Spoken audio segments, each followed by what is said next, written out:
শাকিব খানের নতুন সিনেমা বরবাদ মুক্তির অপেক্ষায়, কিন্তু সেন্সর বোর্ডের গলায় কি সত্যি চেপে ধরেছে এই সিনেমার ভবিষ্যৎ?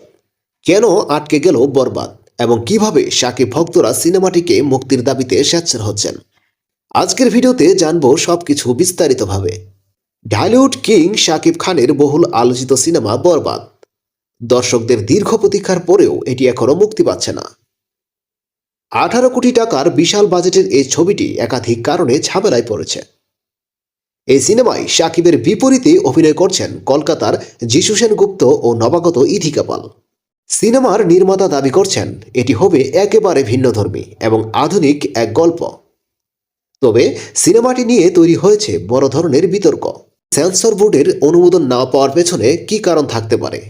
অনেকে বলছেন কিছু বিতর্কিত সংলাপ ও দৃশ্যের কারণে বোর্ড এটি আটকে দিয়েছে। আবার অনেকে মনে করছেন এটি পরিকল্পিতভাবে দেরি করানো হচ্ছে। কিন্তু প্রশ্ন হচ্ছে কেন? শাকিব খানের সিনেমা মানেই হলো দর্শকদের ঢল। শাকিব খানের ভক্তরা কোনোভাবেই মেনে নিতে পারছেন না এই সিদ্ধান্ত। ঢাকায় তারা মানববন্ধন করছেন, সোশ্যাল মিডিয়ায় প্রতিবাদ জানাচ্ছেন এবং সিনেমাটি মুক্তির দাবিতে আন্দোলন করছেন। সোশ্যাল মিডিয়ায় ভাইরাল হয়ে উঠেছে রিলিজ বোর্ড ট্রেন্ড, যেখানে হাজারো ভক্ত সিনেমাটি মুক্তির দাবিতে একত্রিত হয়েছেন। শাকিব খান নিজেও এই ব্যাপারে মুখ খুলেছেন।